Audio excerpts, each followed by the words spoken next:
வணக்கம் மக்களே, நான் எழுதும் அழகான காதல் கதையை கேட்க உங்கள் அனைவரையும் வரவேற்கிறேன். நீ தீயா இல்லை தென்றலா, அத்தியாயம் 11. கேட்கலாமா? ராகவனிடம் மூக்குருபட்ட மாயாவோ கோபத்தில் கண்கள் சிவக்க அமர்ந்திருந்தாள். ராகவன் இதுவரை எத்தனையோ நாடுகள் சுற்றியிருப்பான், எவ்வளவு பெண்களை பார்த்திருப்பான். அதில் சிலர் இவனின் திடகாத்திரமான கட்டுடலிலும் நுனிநாக்கின் ஆங்கிலத்திலும் வசீகரிக்கும் கண்களிலும் மயங்கி இவனை நெருங்கி வரக்கூட எண்ணியிருக்கிறார்கள்.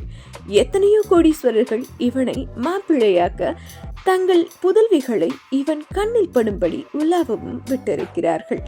ஆனால் ராகவனோ இவர்களின் எண்ணங்களுக்கு அப்பாற்பட்டவன். எத்தனை பெரிய அழகி தன் முன்னே நின்றாலும் அவளின் கண்களுக்கு கீழ் பார்வையை படரவிடாத கண்ணியம் மிக்க ஆண்மகன் இவன். பார்க்கும் பெண்களை எல்லாம் தன் படுக்கையறையில் தன் இணையாக வைத்து பார்க்கும் சராசரி ஆண்மகன் அல்ல அவன். அவனின் கற்பையும் கண்ணியத்தையும் அவளுக்காக பத்திரப்படுத்தி வைத்திருக்கிறான் ராகவன். அவனை பற்றி புரியாத, அவனை பற்றி அறியாத பேதையவளோ அவன் இவளை வெறுப்பதற்கான திட்டத்தை அல்லவா தீட்டிக் கொண்டிருக்கிறாள். பெங்களூருவில் பார்ட்டி நடக்கும் ஹாலில் நின்று கொண்டிருந்த வாசுவிற்கும் சஞ்சயிற்கும் இடையில் புகுந்து அவர்களை விலக்கிவிட்டு அவர்களை இடித்து கொண்டு சென்ற மாயாவோ மதுபானங்களை முடா குடிகாரி போல வெறிபிடித்தவள் போல குடித்து கொண்டிருந்தாள். அவளை பார்த்த சஞ்சயும் வாசுவும் வாயை பிழிந்து விட்டார்கள். டேய், என்னடா இப்படி குடிக்கிறா? சரியான சரக்கு வண்டியா இருப்பா போலையே என்று வாசு சொல்ல, நீ வேற மம்ஸ், அண்ணன்கிட்ட ஏதாவது சில்மிசமா பேசி இருப்பா. அண்ணனெல்லாம் நாக்கு புடுங்குற மாதிரி ஏதாவது சொல்லி இருக்கும். அந்த கோபத்துல இப்படி சாத்துன்னு சாத்திட்டு இருக்கா என்று சஞ்சய் சொல்ல, என்னடா நேர்ல பார்த்தவன் மாதிரி பேசுற என்று வாசு சொல்ல, அண்ணனை பத்தி எனக்கு தெரியாத மாம்ஸ் என்றவாறு தன் அண்ணன் பாட்டி நடக்கும் இடத்திலிருந்து வெளியேறுவதை பார்த்த சஞ்சய், மாம்ஸ் அண்ணன் போறாரு என்று வாசுவிடம் சொல்ல, என்னடா சொல்லாம கொள்ளாம போற, வாடா நாமளும் போவோம் என்ற வாசு ராகவனை நோக்கி ஓடினான். சஞ்சயும் வாசுவின் பின்னாடியே ஓடினான். மச்சான் மச்சான், டே நில்லடா, எங்களை விட்டுட்டு நீ மட்டும் எங்கடா போற? இன்னும் பார்ட்டியே முடியலையே என்றவாறு வாசு அவன் பின்னாடியே சென்று கத்த, வாசுவின் குரல் கேட்டு நின்ற ராகவன் அவர்கள் புறம் திரும்பி வாட் என்று சொல்ல, எங்களை விட்டுட்டு நீங்க மட்டும் கிளம்புறீங்களே பாஸ் என்று வாசு கேட்க, பார்ட்டி எதுக்காக வச்சனும், அந்த வேலை முடிஞ்சிருச்சு, அப்புறம் கிளம்ப வேண்டியது தானே என்று ராகவன் சொல்ல, சரிங்க பாஸ் கிளம்பலாம் என்று வாசு முகத்தை தொங்க போட்டு விட்டான். எங்க கிளம்புற? Just go, enjoy the party என்று ராகவன் சொன்னான். மச்சான், எனக்கு ட்ரிங்க் பண்ற பழக்கெல்லாம் இல்ல என்று வாசு சொல்ல, டேய் நல்லவ மாதிரி நடிக்காம கிளம்பு என்று சொன்ன ராகவன் வாசுவின் பதிலை எதிர்பார்க்காமல் தனக்காக காத்திருந்த ரோல்ஸ் ராய்ஸ் போட் டெயில் காரில் கிளம்பினார். 28 கோடி மதிப்புமிக்க கார். ராகவன் கம்பீரத்திற்கும் அந்த காருக்கும் 10 பொருத்தமும் பக்காவாக பொருந்தி இருந்தது. ராகவன் சொல்வதையே கண் கொட்டாமல் பார்த்து கொண்டிருந்தான் வாசு. டிரைவரை இறங்க சொல்லிவிட்டு ராகவன் அந்த காரை ஓட்டிக்கொண்டு சென்றான். ராகவன் சென்ற பிறகு, டே சஞ்சய் என்றவாறு சஞ்சய் நின்றிருந்த இடத்தை பார்த்தான் வாசு. அங்கு சஞ்சய் இல்லை. எங்க இவனை காணோம் என்றபடியே பார்ட்டி ஹாலுக்குள் நுழைந்தான் வாசு. கையில் மதுபானத்தோடு அங்கிருந்த பெண்களுடன் டான்ஸ் ஆடிக்கொண்டிருந்தான் சஞ்சய். என்ன நடிப்புடா சாமி, அவங்க அண்ணன் முன்னாடி உத்தம மாதிரி நடிக்கிறான்ப்பா என்று வாய் விட்டு சொல்லிக் கொண்டிருந்தான் வாசு. அவனை பார்த்துவிட்டு எப்படியோ என்ஜாய் பண்ணட்டும் என்று நினைத்து கொண்டவன் சற்று நேரத்திற்கு முன்பு சாலையில் தேவதையாய் வந்த சாத்விகாவை தேடினான். அந்த பார்ட்டியில் எங்கும் அவளை காணவில்லை. சோர்ந்து போய் ஒரு சேரில் அமர்ந்து விட்டான் வாசு. ஹலோ என்று ஒரு சத்தம்.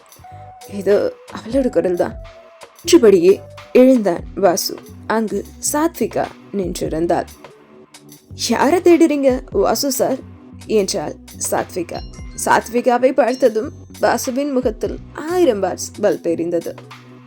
நான் யாரையும் தேடலையே என்றான் வாசு. ஓ அப்படியா, நம்பிட்டேன் என்று சாத்விகா சொல்ல, ஆமா நீ எங்க இங்க வந்த என்றான் வாசு. என்னோட ஹோட்டல்ல நின்றுட்டு என்கிட்டயே கேள்வி கேட்குறீங்களா? இங்க எதுக்கு வந்தேன்னா, இந்த ஹோட்டல் ஓனர் சௌந்தர்யாவோட ஒரே பொண்ணு சாத்விகா, அது நான் தான் என்ற சாத்விகாவிடம் வாட் ஜோக் என்றான் வாசு. ஜோக்கா? ஓகே, நீங்கள் அப்படியே எடுத்துக்கோங்க. வெளியே ஹோட்டல் நேம் பார்த்தீங்களா என்றாள் சாத்விகா. போகும்போது பார்க்குறேன். சாப்பிட்டியா என்றான் வாசு. இனிதான் என்றாள் சாத்விகா. சாப்பிடலாமே என்றான் வாசு. என்றாள் சாத்விகா. இன்னைக்கு என் அண்ணனோட என்கேஜ்மெண்ட், வாங்க அட்டென்ட் பண்ணலாம் என்றாள் சாத்விகா.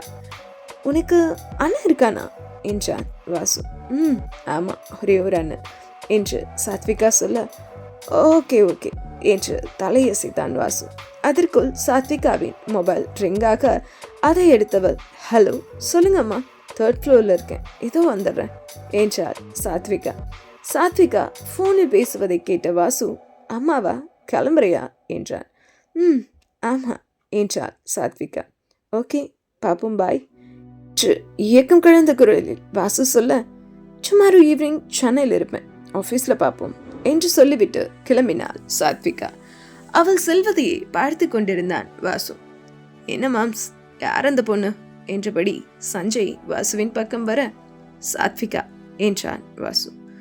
சாத்விகா அந்த ஆதியோட தங்கச்சி என்று சஞ்சய் சொல்ல, வாட் என்றான் வாசு. குடிச்சிட்டு எதையாவது உளராதடா என்று வாசு சொல்ல, இன்னும் பச்சை பிள்ளையாவே இருக்கே மாம்ஸ், உனக்கு ஒன்றுமே தெரியல என்று சஞ்சய் சொல்ல, அவன் சொல்வதை மிரட்சியோடு கேட்டுக்கொண்டிருந்தான் வாசு. என்ன சொல்றடா, நீ சொல்றது உண்மையா என்று வாசு கேட்க, ஆமா, ஆதியோட தங்கச்சி தான் இந்த சாத்விகா என்று சஞ்சய் சொல்ல, அப்போ அவன் நம்ம ஆஃபீஸில் உளவாளி வேலை பார்க்குறாளா என்று வாசு கேட்க, அது அது வந்து என்றபடி சஞ்சய் வாசுவின் மேல் மதுபோதையில் சரிந்து விட்டான். அவனை கீழே விழாமல் தாங்கி பிடித்த வாசுவும் அவனை அழைத்து கொண்டு காரில் புறப்பட்டான். வாசு சென்ற கார் அந்த 5 ஸ்டார் ஹோட்டலின் வாயிலை கிடக்க, டிரைவர் ஒரு நிமிஷம் என்றான் வாசு. டிரைவரும் காரை நிறுத்த கண்ணாடியை இறுக்கி அந்த ஹோட்டலின் பெயரை பார்த்தான். சாத்விகா 5 ஸ்டார் ஹோட்டல் என்று பெயர் இருந்தது. சஞ்சய் சொன்னது உண்மையோ என்று மனதில் நினைத்தவன், டிரைவர் போலாம் என்று சொல்ல, டிரைவரும் வாசு தங்கி இருக்கும் ஹோட்டலுக்கு காரை அழுத்தினான். ஹோட்டலை அடைந்த வாசு அவனது அருகில் சஞ்சயை படுக்க வைத்துவிட்டு ராகவன் அறையை நோக்கி சென்றான். ஆனால் ராகவன் அவன் அருகில் இல்லை. ராகவனுக்கு போன் செய்து பார்த்தான் வாசு. அவன் போனையும் ராகவன் எடுக்கவில்லை. இந்த நேரத்துல அவ எங்க போயிருப்பான் என்று நினைத்தபடி அவனது அறைக்கு சென்று விட்டான். வாசு காலையில் எழுந்திருக்கும் முன்னரே அவனின் போன் அலறியது. போனை எடுத்தான் வாசு. அழைத்திருந்தவன் ராகவன். மச்சான் எங்கடா இருக்க என்று வாசு கேட்க, உன்னோட மொபைலில் லொக்கேஷன் அனுப்பியிருக்கேன், வந்துரு என்று சொன்ன ராகவன் வாசுவின் பதிலை எதிர்பாராமல் ஃபோனை வைத்து விட்டான். வாட்ஸ்அப் ஓப்பன் பண்ணி லொக்கேஷனை பார்த்து விட்டு சஞ்சய் எழுப்பினான் வாசு. டேய் சஞ்சய், எழுந்திரிடா எழுந்திரிடா என்று வாசு சஞ்சயின் முதுகில் தட்டி எழுப்பிக் கொண்டிருந்தான். மாம்ஸ், ரொம்ப தலைவலிக்குது, ஒரு காஃபி வேணும் ப்ளீஸ் என்று சொல்லிக்கொண்டே எழுந்த சஞ்சய் வாசுவின் இடையே பெட்டில் அமர்ந்தபடி கட்டி கொண்டான். சின்ன பாப்பான்னு நினைப்ப இவனுக்கு. சஞ்சய், டே வளர்ந்தவனே, உங்க அண்ணன் லொக்கேஷன் அனுப்பியிருக்கான், இன்னும் 10 நிமிஷத்துல நாம அங்க இருக்கணும் என்று வாசு சொல்ல, இன்னும் 10 நிமிஷத்துலையா? 5 நிமிஷத்துலேயே கிளம்பிடுவோம், இருங்க மாம்ஸ் என்று பாத்ரூமுக்குள் சென்றவன் அடுத்த 5 நிமிடத்தில் குளித்து விட்டு வெளியில் வந்தான். டே, இப்பவே 5 நிமிஷம் முடிஞ்சு போச்சு என்று சொன்ன வாசு இடையில் டவலோடு நின்றிருந்த சஞ்சயை பார்த்து, டேய், இது உடம்பாடா இல்ல பழனி படிக்கட்டாடா? 8 பேக்ஸ் எப்படிடா என்று வாசு வாயை பிளக்க, மாம்ஸ் ஊருக்கு வாங்க, 8 பேக்ஸ் என்ன 10 பேக்ஸ் உங்களுக்கு கொண்டு வந்துடலாம் என்று சொன்னபடியே அவன் உடைகளை மாற்ற, டே இரு, 2 மினிட்ஸ்ல நான் ரெடியாகி வந்துடுறேன் என்று பாத்ரூமுக்குள் வாசு செல்ல போக, மாம்ஸ் டைம் ஆச்சு, வந்து குளிச்சுக்கோங்க என்று சொன்ன சஞ்சய் வாசுவின் தோளில் கிடந்த துண்டை எடுத்து மெத்தையில் போட்டவன் வாசுவை தள்ளி கொண்டு அறையை விட்டு வெளியேறினான். டேய், நான் இன்னும் பல்லு கூட விளக்கலடா என்று வாசு சொல்ல, ஆடு விடுங்க மாம்ஸ், ஆடு மாடெல்லாம் பல்லா விளக்குது என்று சொன்னபடியே கார்கியை தன் ஒரு விரலில் சுற்றி கொண்டே சஞ்சய் படிகளில் இறங்க அவனை இமைக்காமல் பார்த்த ரிசப்ஷனிஸ்டை கிராஸ் செய்யும் போது சஞ்சய் அவளின் கண்ணுங்களை ஒரு விரலால் தட்டியவன், பாய் பியூட்டி என்றான். அந்த ரிசப்ஷனிஸ்டும் சஞ்சயை பார்த்து சிரித்து வைத்தார். உனக்கு எங்கேயோ மச்சம் இருக்குடா என்றபடியே அவனை பின்தொடர்ந்து சென்றான் வாசு. அடுத்த 10 நிமிடத்தில் வாசு, சஞ்சய் இருவரும் ராகவன் சொன்ன இடத்திற்கு வந்து சேர்ந்தனர்.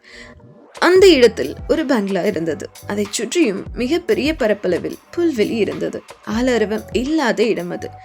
இங்க எதுக்குடா உங்க அண்ணன் வர சொன்னா என்று வாசு கேட்க, இங்க அண்ணன் வர சொல்லி இருக்காருன்னா அதுல ஏதாவது விஷயம் இருக்கு மாம்ஸ், வாங்க என்றபடியே சஞ்சய் முன்னே போக, டே இருடா, என்னை மட்டும் தனியா விட்டுட்டு போகாதடா தடிமாட்டு பயலே, நானும் வரேன் என்றபடியே அவன் பின்னே வாசுவும் சென்றான்.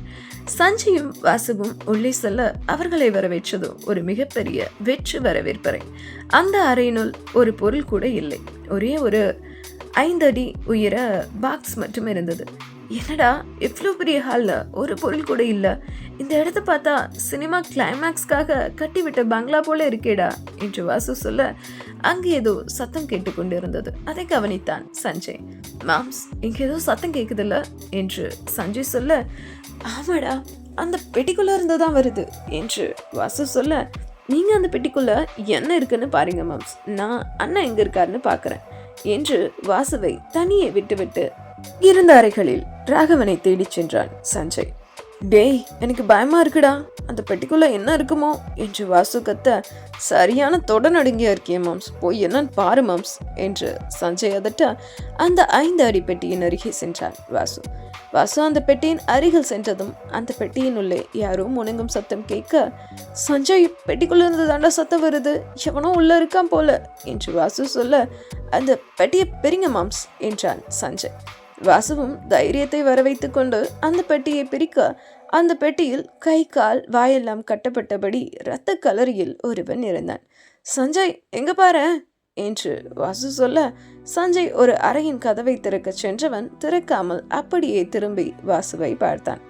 சுவின் பக்கத்தில் கை கால் கட்டப்பட்டபடி ஒருவன் இருக்க, அவனை பார்த்த சஞ்சயோ வேக எட்டுக்களோடு வந்தவன் அவன் காலால் ஊங்கி அந்த கை கால்கள் கட்டப்பட்டிருந்தவன் மார்பிள் உதைக்க, அவனோ மல்லாக்க விழுந்து விட்டான்.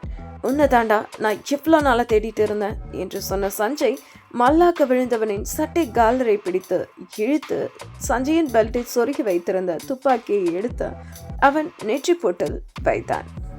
இனி அடுத்து நம்ம தீயா இல்லை டென்ஷன்ல கதையில என்ன நடக்க போகுது, அந்த கை கால் கட்டப்பட்டிருந்த ஆள் யாரு அப்படிங்கிறது எல்லாத்தையும் நான் உங்களுக்கு அடுத்த அத்தியாயத்துல 12வது அத்தியாயத்துல சொல்றேன். மறக்காம சப்ஸ்கிரைப் பண்ணிக்கோங்க கதையை தொடர்ந்து கேட்க.